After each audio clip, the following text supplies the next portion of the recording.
Sabe, tem gente que tem uma profissão, outras uma vocação. Agora, pouquíssimas pessoas se tornam, de verdade, a própria voz da sua comunidade. É sobre uma dessas pessoas raras que a gente vai conversar hoje. Vamos mergulhar na história de Anselmo Robério, uma lenda do rádio de Alagoas que foi muito além dos microfones para se tornar o pulso de uma cidade inteira. Olha só o nosso caminho. Primeiro, a gente vai entender o impacto gigantesco que ele teve. Depois vamos descobrir quem era o homem por trás da voz, sua incrível carreira dupla, o papel dele como um descobridor de talentos e, claro, o legado eterno que ele deixou. Então, para começar a entender o Anselmo Robério, a gente precisa primeiro sentir a conexão dele com Palmeira dos Índios. Ele não era só um radialista por lá, ele era tipo uma instituição. E esse título aqui, secretário-geral da cidade, não era um cargo oficial não. Foi um apelido, um título dado pelo próprio povo. Por quê? Simples.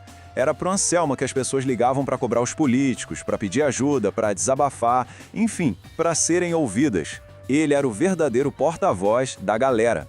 Agora, vamos tentar colocar em números o tamanho do alcance dele.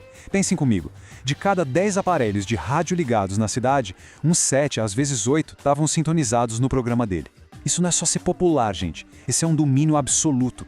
E não estava apenas falando para a cidade, ele era a trilha sonora da cidade. E olha essa rotina, 5 horas no ar, todo santo dia, de segunda a sábado. Essa constância, essa dedicação toda, fez dele parte do dia a dia de milhares de famílias.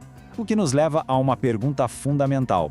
É exatamente essa pergunta que a gente vai tentar responder. Como é que uma única voz consegue carregar as esperanças, as frustrações e as histórias de tanta gente?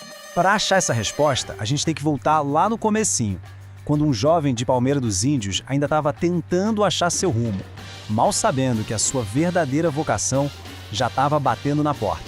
Aqui, um resumo rápido da juventude dele. Nascido e criado na cidade que ele viria a ser a voz, sabe? Uma jornada que começou de forma bem comum. Mas o destino tinha outros planos para ele. E esse aqui é o ponto de virada. Ele bem que tentou seguir uns caminhos mais, digamos, tradicionais. Odontologia, veterinária, mas não deu certo. Sabe por quê? Porque no fundo, a grande paixão dele desde moleque era o rádio. É aquela história, né? Às vezes o caminho certo nos encontra, mesmo quando a gente tenta pegar um atalho. Bom, agora a gente entra numa das partes mais inacreditáveis da vida do Anselmo. Ele não só seguiu a paixão pelo rádio, não. Ele conseguiu conciliar isso com outra carreira super exigente, vivendo uma vida dupla por anos a fio. Olha só, essa carreira aqui já seria o suficiente para impressionar qualquer um. Foram 17 anos no Bradesco. Ele começou como escriturário e chegou a gerente regional para todo o estado de Alagoas. Isso já mostra o profissional dedicado e competente que ele era. Mas o mais doido é que isso era só metade da história. Então, tentem imaginar a cena. Enquanto ele construía uma carreira de altíssimo nível no banco durante o dia, ele também estava construindo o império dele no rádio à noite e nos fins de semana. Não tinha um dia de folga.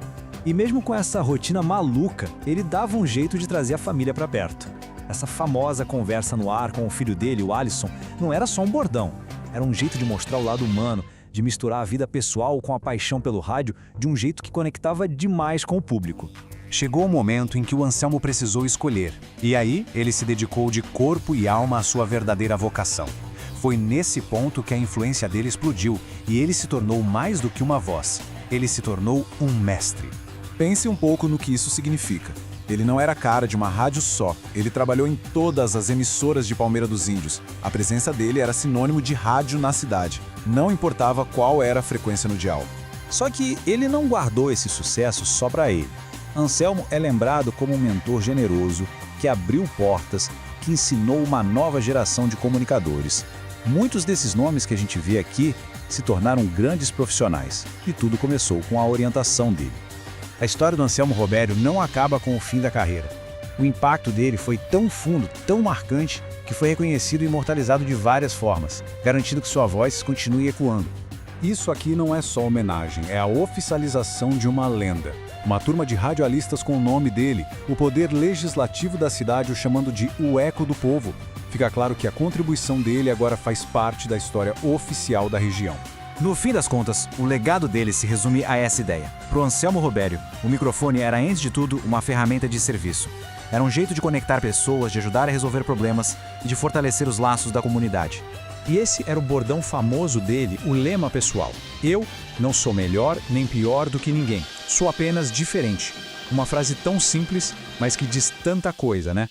É nessa frase que está o segredo do sucesso dele. Não era sobre arrogância, nem falsa modéstia. Era sobre abraçar um jeito único de ser, um estilo irreverente e autêntico que fazia o público se apaixonar. Ele era, simplesmente, Anselmo Robério. E a gente termina com essa reflexão.